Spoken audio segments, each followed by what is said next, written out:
Hello, everyone, and many thanks for joining today's stream. News summary from Moscow program. As always, I have prepared quite a number of topics to discuss, topics that Russian media is focused on, and hopefully you will find their news segment informative and interesting. And if so, please click that like button and leave some commentary. This might help to deal with their algorithm and to reach wider audience. And before I start, dear friends, drop let me drop into chat on YouTube a link to my Rumble channel, and if it's convenient enough for you, please switch to my Rumble channel for the time being, as long as this stream lasts.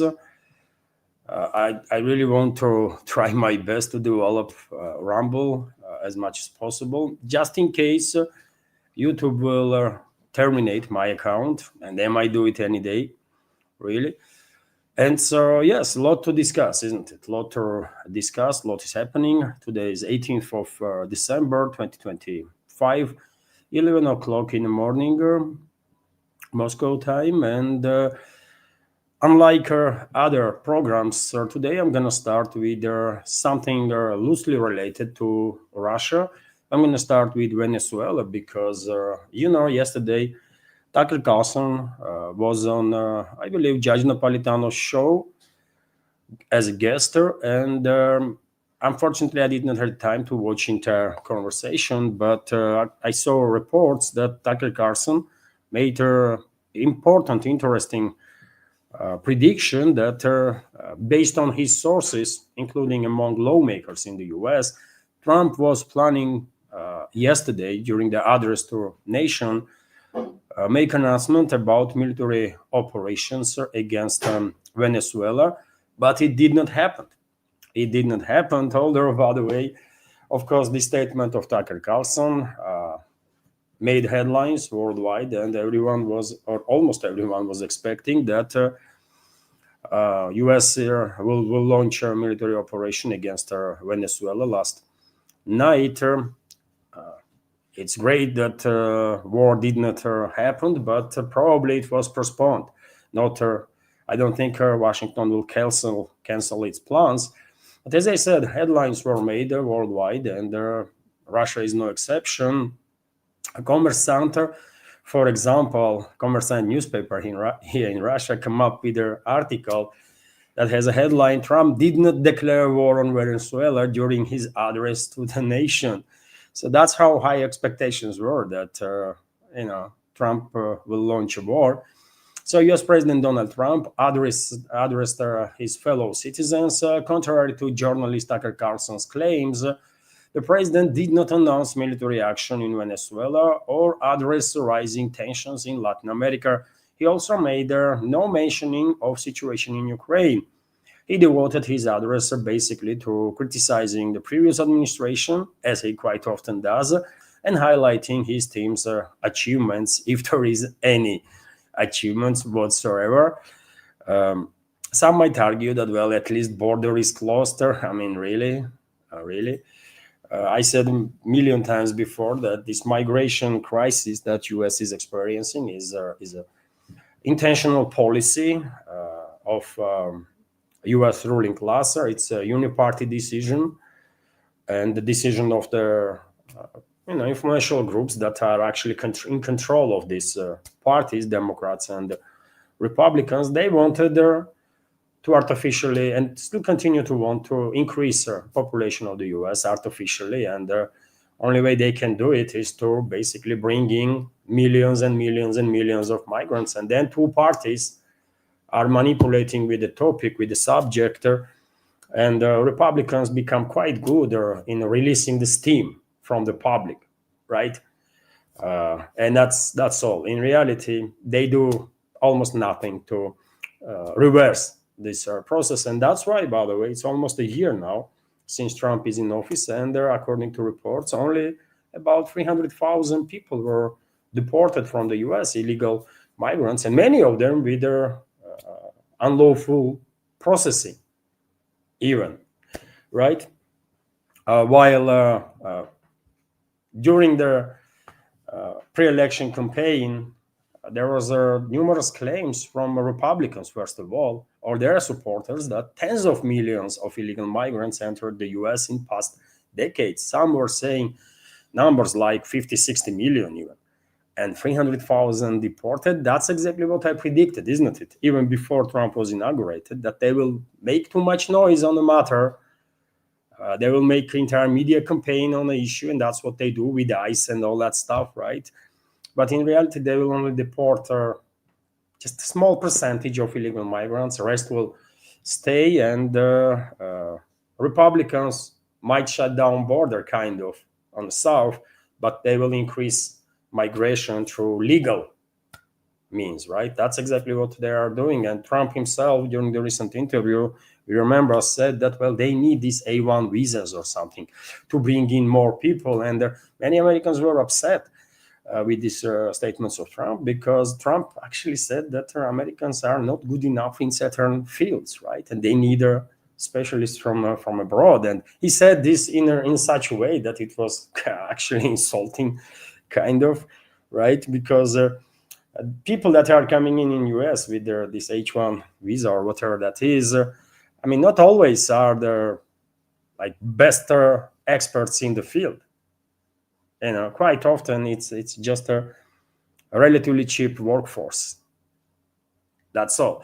Anyways, Trump did not declare war on Venezuela, which is good. But unfortunately, I'm afraid declaration of war or start of military operations against Venezuela was only postponed for the time being. And I'm quite sure it's not just Venezuela, as I said many times before. I'm quite sure Washington's task is to attack not just Venezuela, but also Cuba. First and foremost, they are preparing to establish control over the Cuba. Yes, war has not started, but Trump went to make claims again that Venezuela have to give back US all the land they stole and all the oil they stole, and people worldwide are kind of shocked. You know, what are you talking about? What Venezuela stole from you, right? And it's like an anecdote nowadays, isn't it? When during the Iraq War, you know, there was a meme that was circulating around, isn't it? That was saying that how these Iraqis managed to put American oil under their sand. And same attitude is towards Venezuela. How dare Venezuelans stole American oil and put it under the ground? What the hell, man? This is so unjust, right? And Americans have to get their hands on that oil. But when it comes to land, well, that's I mean, even diehard Trump supporters probably struggle to understand what the hell Trump is talking about when Venezuela stole any land from the US. But nowadays, you know, Washington is just saying we're gonna do whatever we want her, and then that's it. They are not even trying. They are not even trying, isn't it, to justify their actions? Or whenever they do, they look like a freaking morons, isn't it? Anyways, yesterday Trump was asked once again about Venezuela, and hey, he literally said that Venezuela have to give them back oil. U.S. President Donald Trump has said that Washington wants to regain their oil rights in Venezuela that were allegedly taken away from the U.S. You remember they took all of our energy rights. They took all of our oil from not that long ago, and we want it back. But they took it. They legally took it. He told reporters at the Joint Base Andrews earlier. He wrote on his True Social platform that Venezuela was completely surrounded by the largest armada ever assembled in the history of South America, adding that it would only get bigger and be like nothing they have ever seen before. And there is quite a bigger concentration of U.S. forces, obviously, in the Gulf of Mexico, in the Caribbean. On Puerto Rico, by the way, almost entire Puerto Rico has been turned into freaking military base. More and more weapon systems have been delivered to region. potentially to take part in attacks on Venezuela, including F-22 Raptors, fifth-gen fighter jets that U.S. Operates in, and that's why I'm saying. By the way, there are all the indicators on the ground that U.S. Is about to launch this operation against Venezuela, and then they will turn to Cuba, because I'm 100% positive that Cuba is their target too. Potentially some other countries also in Latin America, and just a couple of days ago, U.S. Seized the Venezuelan tanker that was carrying oil from Iran, I believe, and also Venezuela. Tanker was moving towards the Cuba, and by seizing that tanker, U.S. quite effectively introduced an embargo not just on Venezuela, maritime embargo, but further tightened the embargo on Cuba also, because Venezuela is a major energy supplier for people of Cuba, right? And Maduro made a decision, ordered the Venezuelan Navy basically to start escorting oil ships after this seizure of Venezuelan tanker. And well, we can assume that whenever vessels packed with oil are gonna go out at sea, they're gonna be escorted by Venezuelan militaries. But what chances do they have against U.S. militaries? That's a question that everyone knows answer about. Only question might remain is will U.S. militaries actually attack Venezuelan militaries that will escort these tankers? It's anybody's guess. Many people probably are wondering why it's taking so long for U.S. to launch the military operation, because everyone understands it will happen, right? And my guess on that is that well, U.S. did not receive yet any guarantees from either Moscow or Beijing and the allies of Moscow and Beijing that U.S. not gonna end up against certain assets from these countries that will that might provide significant assistance to Venezuelan people, right? Washington, I'm quite sure, seeking some sorts of guarantees, especially from Moscow, by the way, that Russia will not use this situation around Venezuela, if Americans attack, to revenge on U.S. for all the crimes that U.S. committed against Russian citizens, against Russia, for all the death. And we are talking about tens of thousands of lives that were lost due to U.S. direct involvement in this proxy war against Russia that Western ruling class is waging. And at this point, I don't think Moscow will give Washington any guarantees that Russia would not support Venezuelan people. Exactly the opposite is going to happen, because just a few days ago, Russian president made a very clear statement that while talking to Maduro, they had a phone conversation, and Putin said that Russia will stand there with Venezuelan people. And this topic of Venezuela, I'm quite sure, will be discussed this week when, according to Axios, Kirill Dmitriev, aide of Russian president, will visit Miami to hold negotiations or talks with special envoy of U.S. President Witkoff and their son-in-law of Trump, Kushner. And yes, I'm quite sure they will discuss not just the Ukrainian crisis, but also Caribbean crisis too. But yet again, I don't think Washington going to receive any guarantees from Moscow that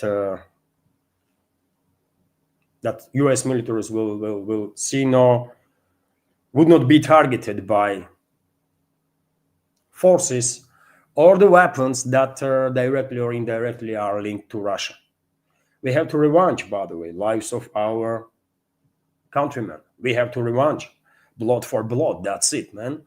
It might not sound very Christian, but I don't give a damn, man. When I die, I will deal with my sins, right then.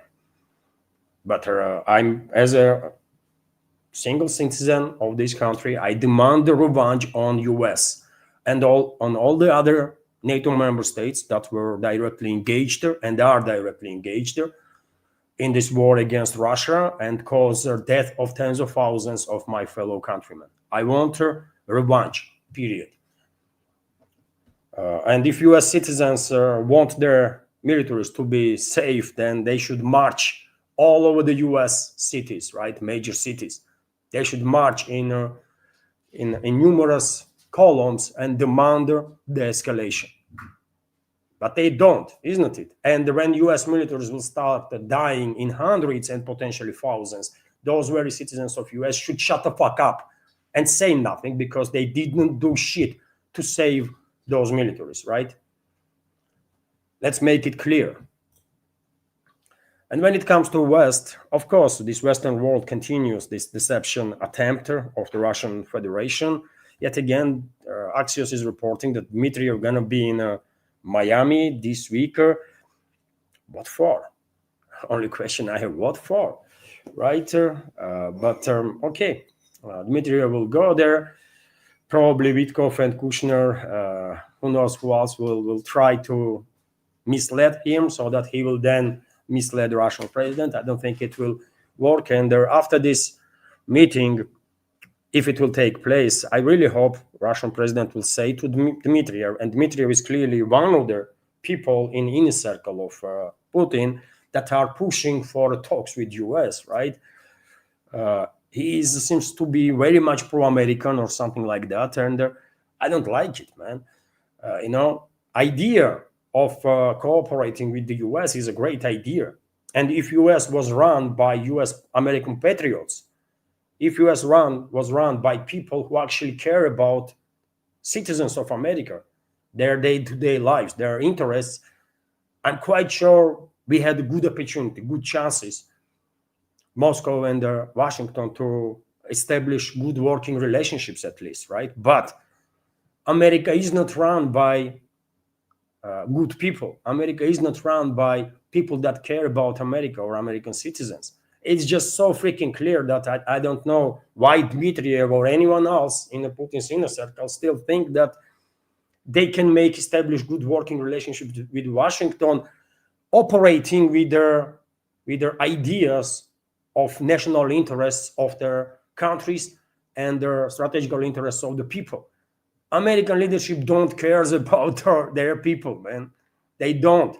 And so I hope after this meeting, if it's gonna take place, Putin will tell to Dmitriev that, you know what, you tried, I understood what your idea was, and we try, isn't it? We try to talk to those people, but it does not work, right? It just does not work. And you know what? Let's stop now, because we are. People are laughing at this point. Honestly, people are laughing when there is such a sentiment from Kremlin constantly, right? And the Kremlin-related media that, well, U.S. leadership is one thinker, they are for the escalation, and the European leadership is another. They are war hawks, the European leaders, while U.S. was and will be main driving force in this proxy war against Russia. I mean, it's this policy, this attitude of Moscow towards the U.S. administration does not adds up with objective reality, right? It's wrong. It's just clearly wrong, right? So hopefully there will be no more this political or diplomatic games on part of Kremlin in regards to Washington, man. Leave some backdoors of communication, right? And that's about it. And the Russian president knows better. Russian president knows better, because yesterday when he was having a meeting with the commanders, high-ranking commanders of the Russian armed forces, he himself said that West has always used force to deal with Russia. So he clearly knows with whom we are dealing when it comes to collective West and Western ruling class. And I can give you some short clip, by the way. I can give you some short clip of statements of Putin. And because he knows better, I really hope this games with Washington has to end, man, because it makes no sense. It just makes no sense. And well, this is the video. Questions dealing with Russia were decided by force. We got tapped on the shoulder, we got invited to various events, but the West continued to pursue its agenda on the Russian front by force, including using armed forces. Supporting separatism and terrorism is a case in point.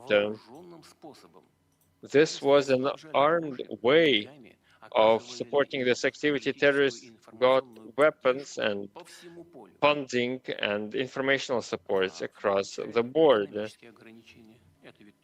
There were economic restrictions. So this is also a way to pressure others. I remember very well personally when we said that we must defend our country from terrorism, but we were told, no, you do what you please, but you cannot do this or that or that. Otherwise, there won't be any loans, there won't be any preferences. So this was a direct pressure on the economic front. There were also other destructive tools to influence our domestic policies, to destabilize our country from within.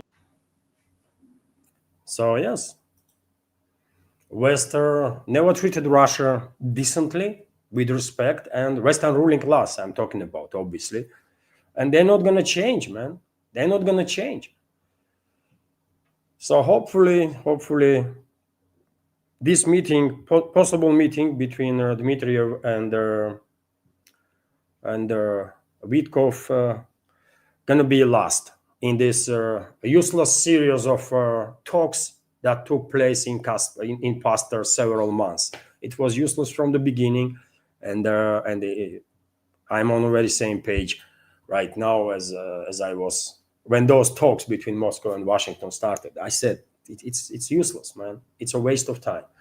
That's exactly what it is, and yes, I see questions, by the way, from members of our community about Venezuela. Do I think U.S. will attack actually Venezuela? Yes, they will.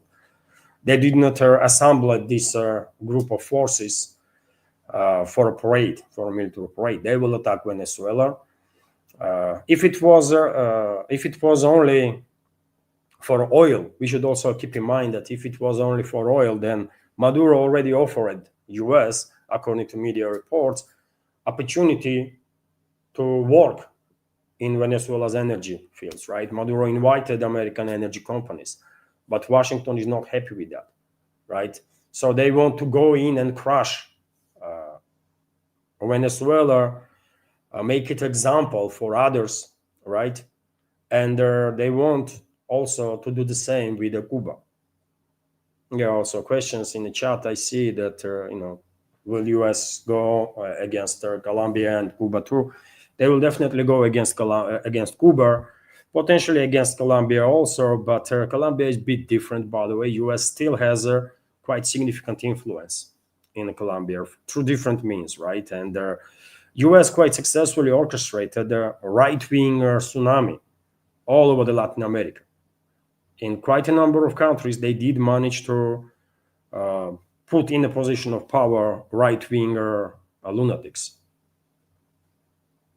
Not just Argentina, by the way, but in quite a number of countries, right?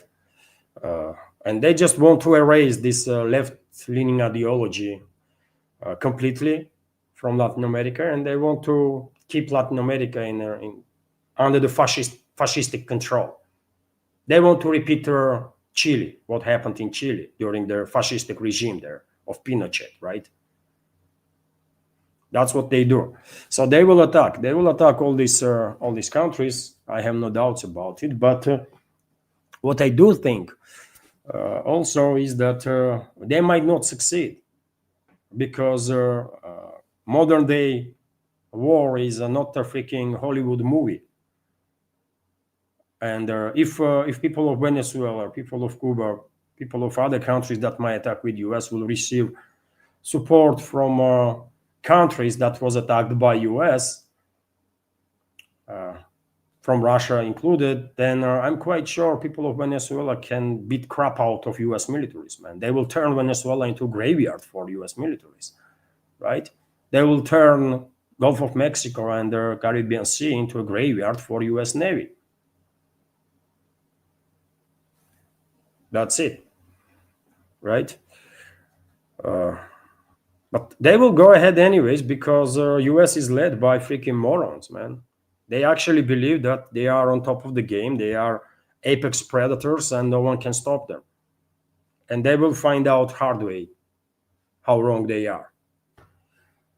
But to continue on the topic of Russia-US relations, this deception operation that US is engaged together with European countries. Well, I shared with you this video of Putin himself, isn't it? When he clearly says that, well, West always was trying to use force, basically, in relationships with Russia, never actual diplomacy and respectful attitude. And this is not going to change. This is not going to change, and it cannot change even because, well, let's be real, dear friends. Let's be real here. Western ruling class, they think we are just backward people. They might not even considering us to be human beings, man. They actually don't respect us. They don't see us as an equal. And I mean, it sounds horrible, but that's what they think. That's how they operate, and that's what they demonstrate. And if anybody here in Russia actually expects that these generational clans in Europe that run the show for last 500 years and never respected nobody, if anybody in Kremlin in Kremlin thinks that those people gonna change their attitude towards Russia just because, no, man, it's not happening. They're never gonna treat us as a humans, man. Period. That's why I'm saying, man, Western ruling class is existential threat for humanity. They are existential threat for humanity. Period. Right.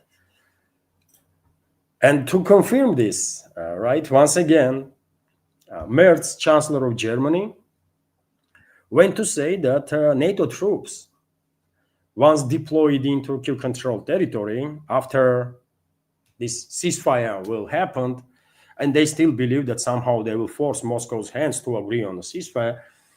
Well, after that, if there will be any confrontation again on the line of contact, NATO troops, including Germany's troops, can open fire on Russian militaries. That's what their plan is, actually. They are not hiding it, man.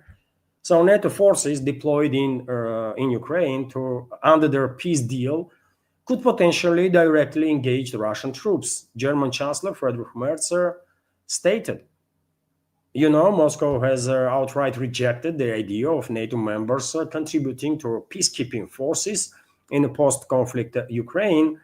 But nevertheless, this idea is being pushed constantly by the leadership of NATO countries, leadership of coalition, the so-called coalition of Willy. And seems like they are determined to achieve this. I mean, based on their statements, I don't really get sense that they are understanding how weak their position is. Seems like Merz and Macron and Starmer and all the others, Trump himself, seems like they think that they are winning.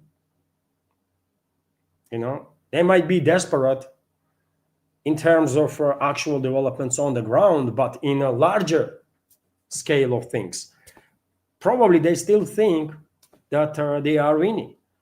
They are just gaining some time now to better prepare for direct conflict with Russia, and they are absolutely happy and okay with their hundreds of thousands of citizens of Ukraine dying on the battlefield.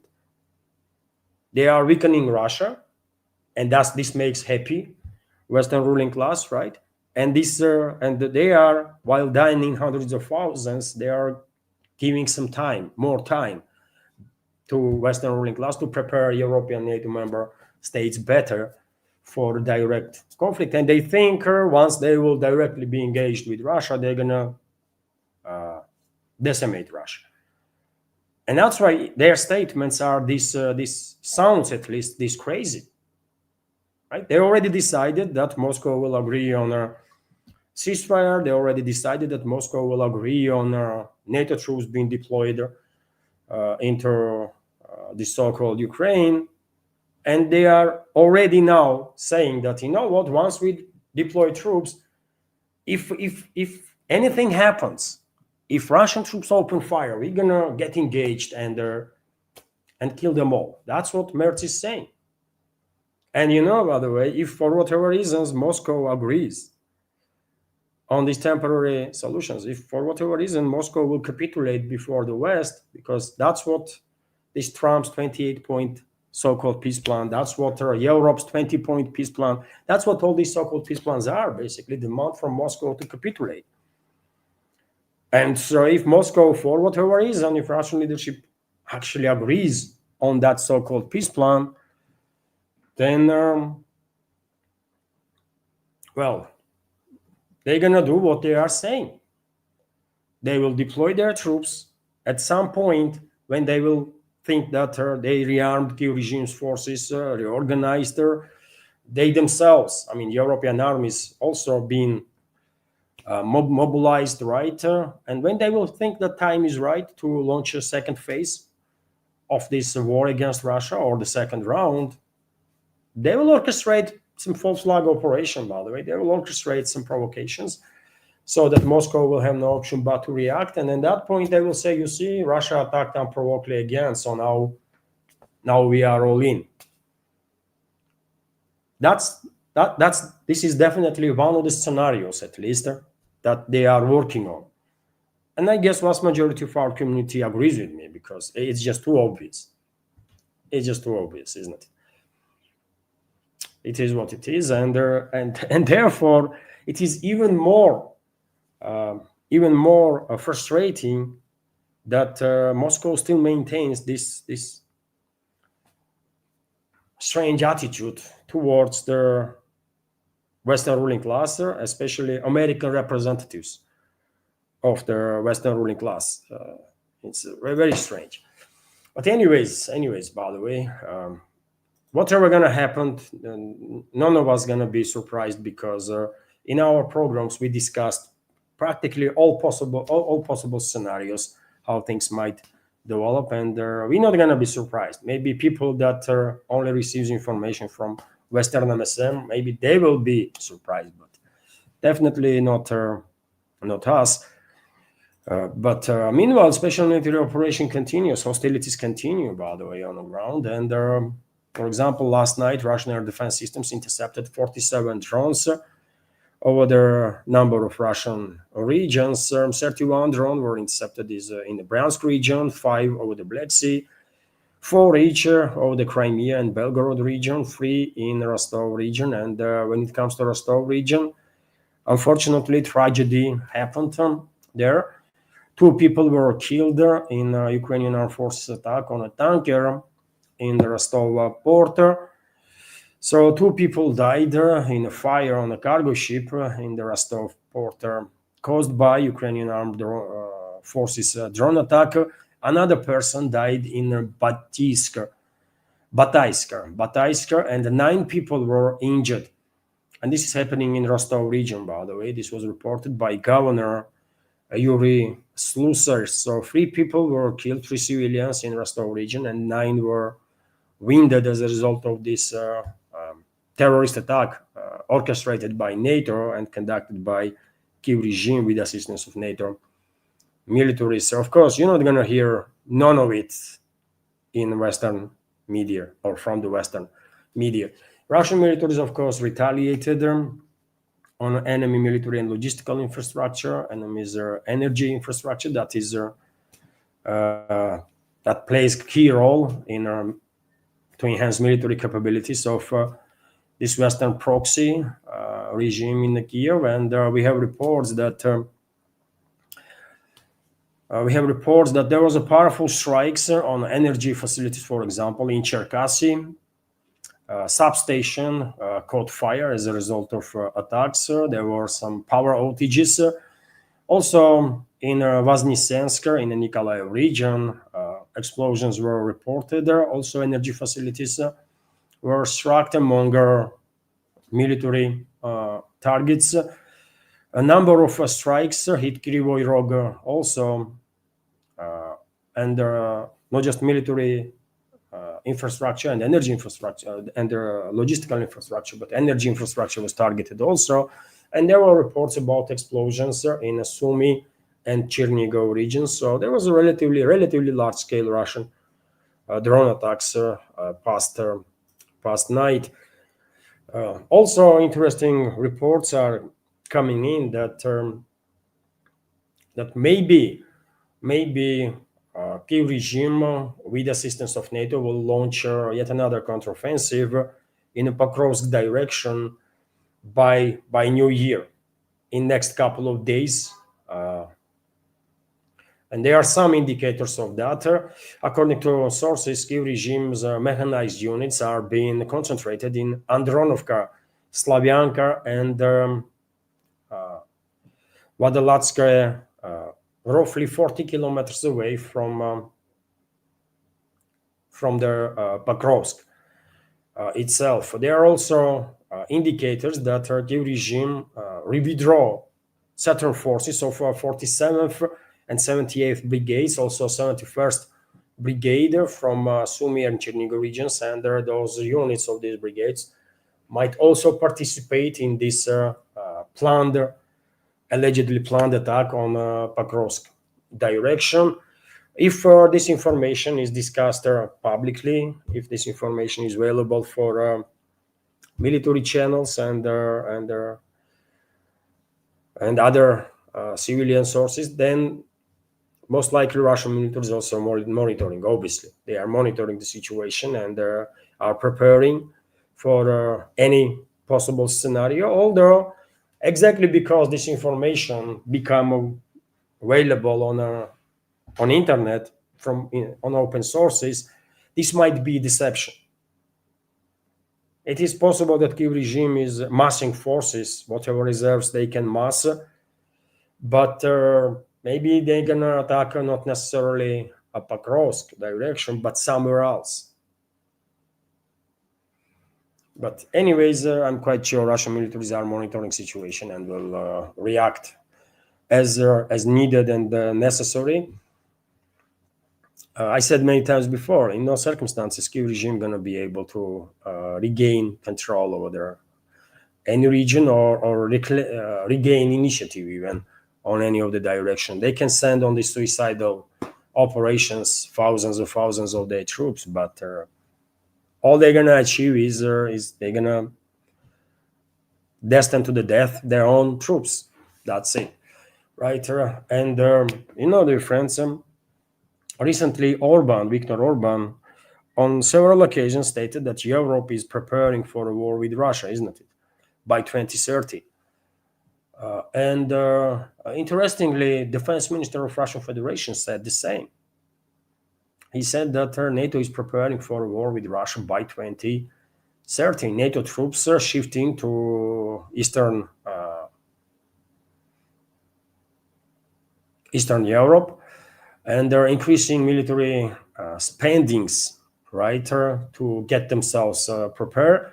Yes, there is a accelerated process of militarization of the European NATO member states. This is just obvious, and the European leadership is calling for more money to be spent on this militarization. But I think Viktor Orban, and this is my personal opinion, by the way, I think Viktor Orban and also Belarus, Russian defense minister and Hungary's prime minister, they are mistaken. I don't think Kiev regime will survive by 2029 or 2030, right? Initial plans of the Western ruling class was exactly that, to prolong this proxy war against Russia by 2029, until 2029, 2030, when they will be ready, they will prepare their own armies, right, to get engaged there openly with Russia. But we are seeing that Kiev regime is collapsing, isn't it? Kiev regime's forces are collapsing. Process has already begun, by the way. I mean, look at what is happening on the battlefield. Gulyai-Polye is almost under complete Russian control. Maybe in next 24 to 48 hours, Russian Defense Ministry will announce liberation of Gulyai-Polye. And how long it took for Russian troops to dominate the battlefield in Gulyai-Polye? No time, right? What about Seversk? Russian troops just went in, and it took no time. Earlier, battles were going on around the Seversk for many months, even years, by the way. But once commanders of the Russian troops in the region received orders that, you know what, we are going on the Seversk now, well, it took no time for Russian troops to establish control over the Seversk, correct? And how is that? Russian troops are already in Liman, by the way. Russian troops are about to finalize their clearing operation in Mirnograd. Pokrovsk is under Russian control. Russian troops are in control of almost 50%, according to some reports, almost 50% of Konstantinovka, right? Russian troops going to finalize their clearing operation in Stepnogorsk, in the western side of Zaporozhye region, and are about to launch offensive on Orekhov, in the middle of their region there. So you see Kiev regime's forces are crumbling. They are on a break point. They reach their breaking point. And I really don't think either Kiev regime itself or their forces gonna survive for next several years until 2030. They're not gonna survive, and that means that our Western ruling class will accelerate their plans. And if they were planning initially to provoke direct confrontation with Russia by 2029-2030, they will have no option but to shift this date towards late 2026, 2027, potentially, right? So that's why I have to disagree with either Orban or the Belousov, by the way. 2030 is a very optimistic calculation, based on very optimistic calculations. I think European elites, Western ruling class, will provoke direct conflict between European NATO troops and Russia, either late 2026 or first half 2027. That's what I think, and we will see. We will see. Also, Belousov highlighted that since the beginning of special military operation, Kiev regime lost 103,000 military equipment, different type of military equipment, from aircraft and helicopters to tanks, infantry fighting vehicles, artillery pieces, transport carriers and troop carriers and so on. 103,000, out of which more than 5,000, about 6,000 pieces of this equipment was Western made. Quite a lot, isn't it? These numbers don't do even justice to have a better understanding of the sheer scale of this conflict. It's an unprecedented scale conflict, by the way. Since the Second World War, there was no such scale conflict in European part of Eurasian continent, for sure. And as I mentioned yesterday, dear friends, the Russian president had this meeting, isn't it, with the commanding board of Russian Defense Ministry, and the center part of this conversation was televised. And at one point, graphs end up on the screen. TV cameras capture the graph with their casualty numbers on part of Kiev regime. And on this graph, you can see that since the beginning of the special military operation, Kiev regime lost 1.5 million military personnel. 1.5 million military personnel, by the way. It's even difficult to imagine. Our brains don't work that well when it comes to scale of imagining stuff. But yes, I mean, it's hard to even understand sheer scale of this conflict. and it's a total tragedy, by the way, for Russian world, because it's people from Russian world that mainly are dying, by the way. Some of them being brainwashed by Western elites, unfortunately, in Ukraine, and they turn those people against us. And Kiev regime already lost 1.5 million people, soldiers, by the way. We are talking about military personnel here. I remind you that the recently Killnet hacker group hacked a notebook of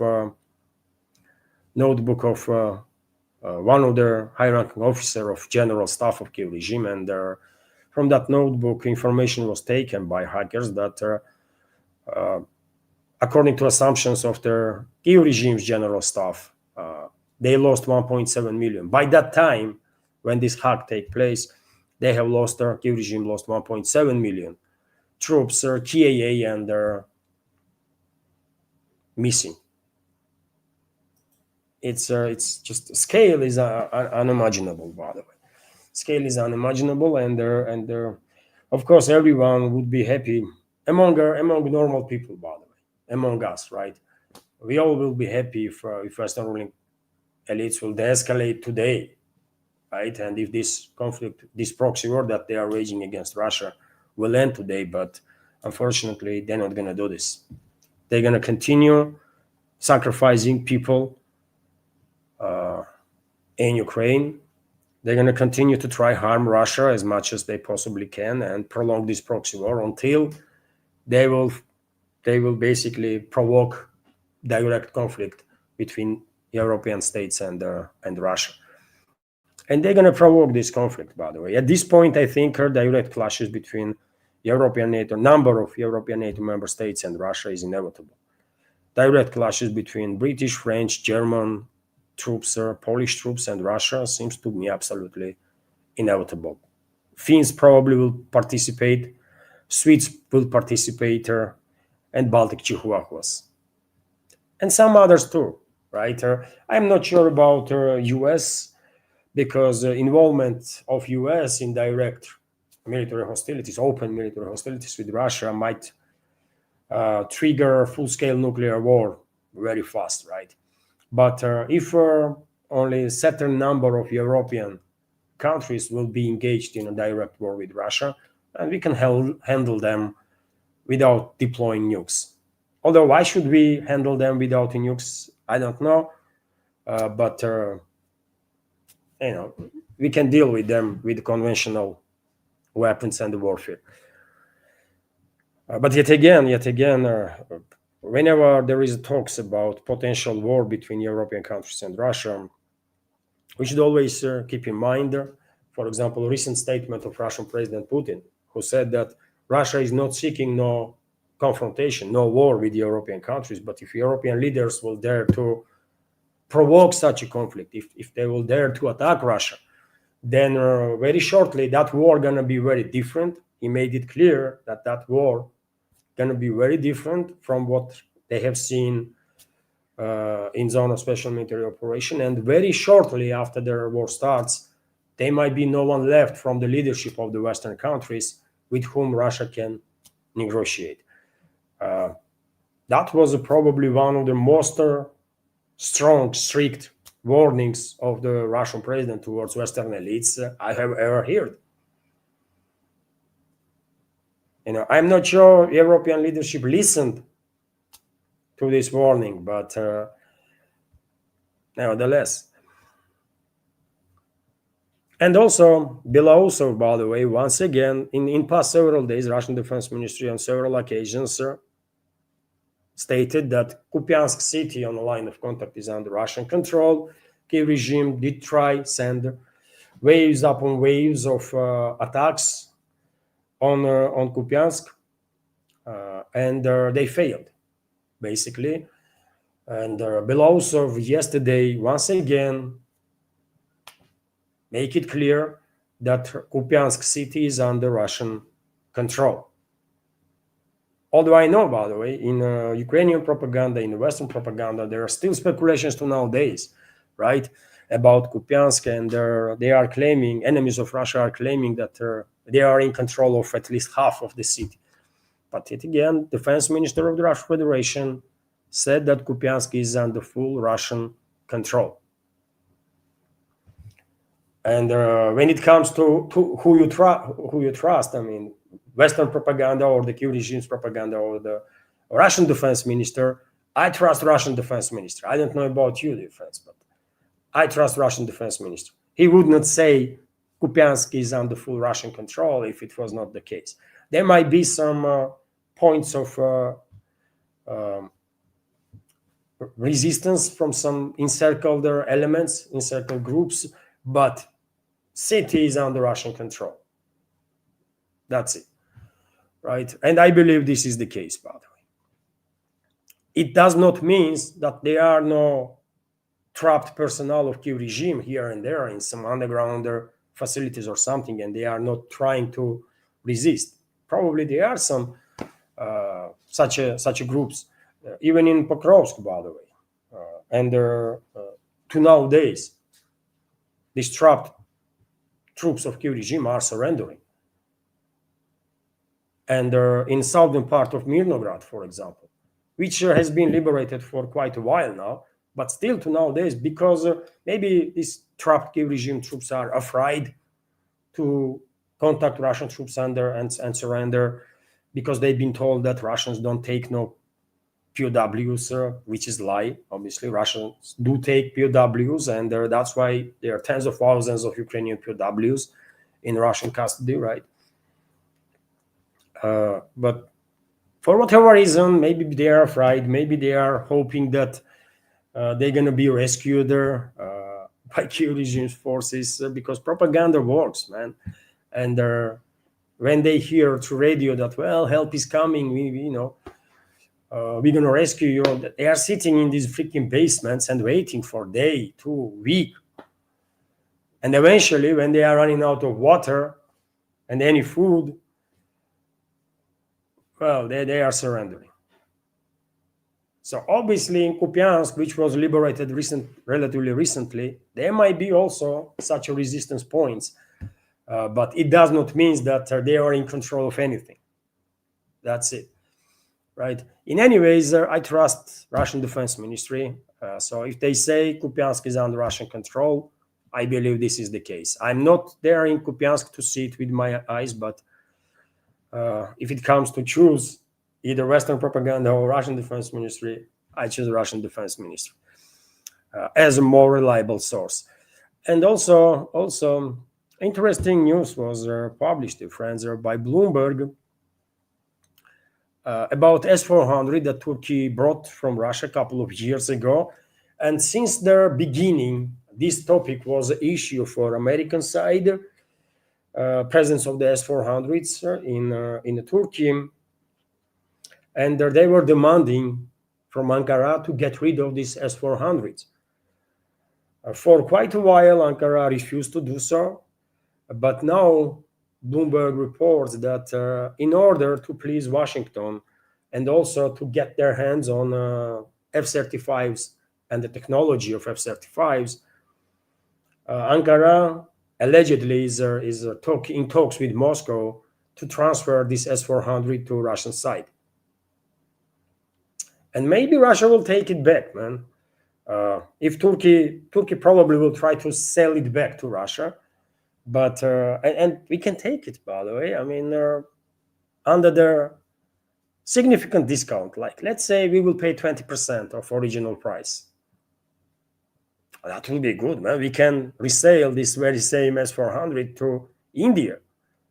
They want these air defense systems. They are purchasing, by the way, S-400s, right? And they will be happy to take it. So allegedly, some talks already are in place. And recently, when Erdogan had a conversation with the Russian president, this happened in Ashgabat, I believe, in Turkmenistan. Allegedly, topic of S-400s were also discussed. And yet again, I see no issue really here for Russian side. Let's demand a very significant discount, by the way. And these systems cost a lot, right? It's a very expensive stuff. And well, if Turkey wants to, because they cannot sell it without Russia's approval to third party, right? And obviously Russia not gonna approve Turkey to sell these systems to anyone else. Maybe to India. Okay, in that case, Moscow might say, okay, we good. But yet again, India might not buy it from Turkey because they will ask, you know what, you take it first, Russia, then do some necessary work on the system because it was operational for several years now, right? So you do some updates if necessary, make sure that system is actually working properly, and then sell it to us. We take it, right? So okay, maybe this S400 will end up in Russian hands now soon, with significant discount. I don't know exact price of this system, but it's in hundreds of millions of dollars for sure. It might not be as expensive as Western systems, THAAD, for example, or even Patriots, but it's still very expensive stuff. It's in hundreds of millions price. So if Turkey sell it to us under the significant discount, why should not we take it, man? It's a business, isn't it? It's a business.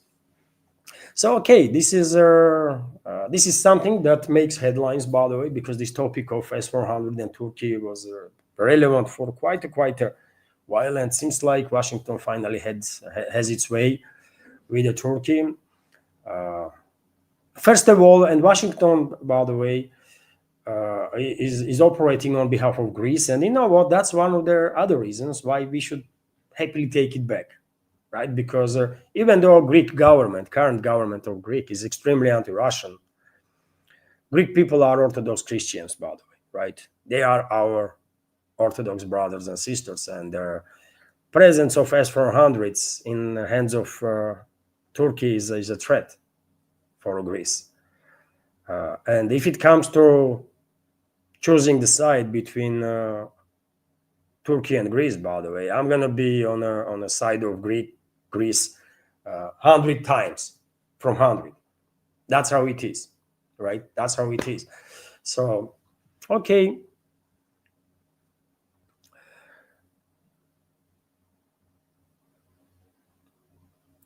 So that's about it, dear friends, for today's. I forget to drop. I forget to drop a link to my Rumble second time, but I'll do it now. Hopefully, you did find the new segment interesting, dear friends. There are different days and their news flow is different, right? But nevertheless, I did try to share with you some information, some news on some interesting topics. And if you like the video, please click that like button, leave some commentary.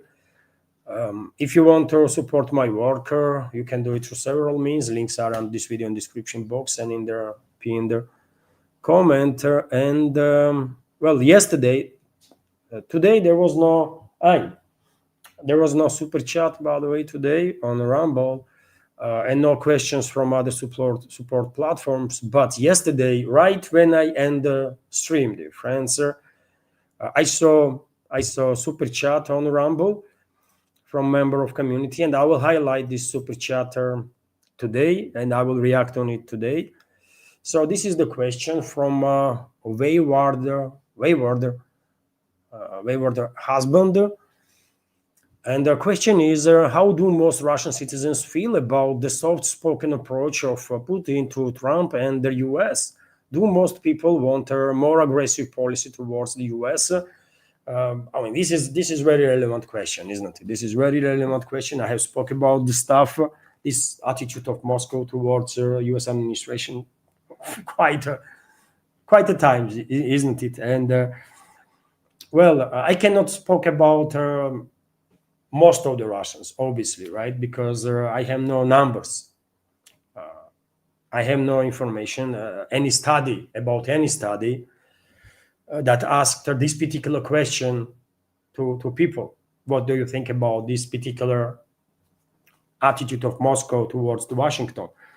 But my guess my guess will be that majority of people that pays any attention whatsoever to these developments, including relationships between Moscow and Washington, I think majority of people will find this attitude frustrating.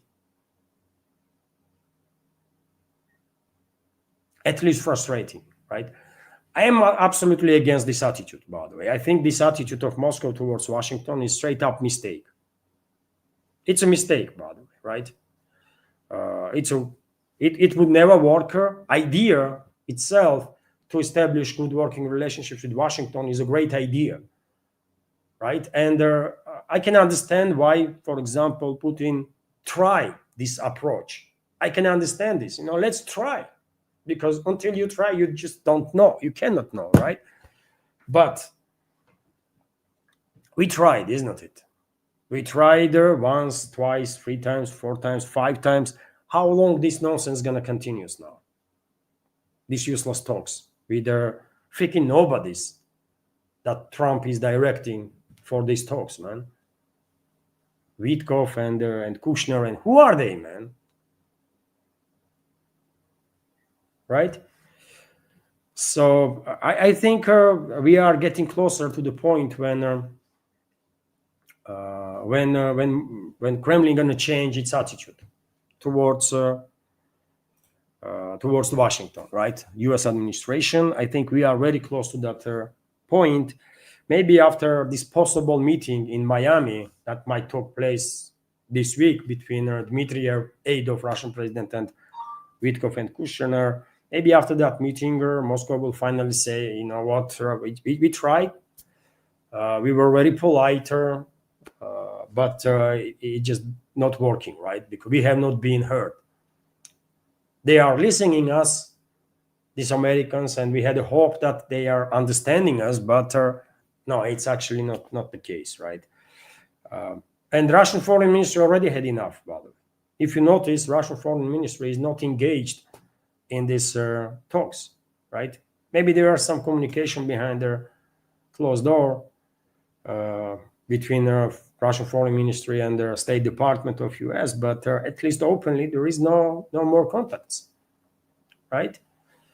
So yeah, I cannot say for sure that 100% vast majority of Russian citizens are critical of this attitude towards Washington, but my guess would be that yes, at least majority is frustrated with this attitude, because we all understand that US was, is, and most likely going to be leading or main force on enemy side in regards to this proxy war that West is waging against Russia. So why on earth we're gonna have a different attitude towards the US, main enemy currently, than towards other smaller participants in this proxy war? It makes no sense, right? But idea to establish good relationships with Washington is a great one, for sure. But for this to happen, US has to be led by people who actually care about their own citizens, right? And their interests. But, this is just it cannot be done even in theoretical ways, right? I'm afraid US citizens never going to be able to reclaim their own country. I just don't see it happening, man. And I hope I am wrong on that, but Okay, dear friends, sir, this is it for. Oh, and dear friends, so we have new subscriber on the Patreon. Anna is telling me now she she has day off today, and she's helping me. Usually, she's sending me some screenshots from work. So yes, drones. I'm not sure I'm pronouncing correctly, but drones. Thank you very much for for joining our Patreon community, for your support. Truly grateful.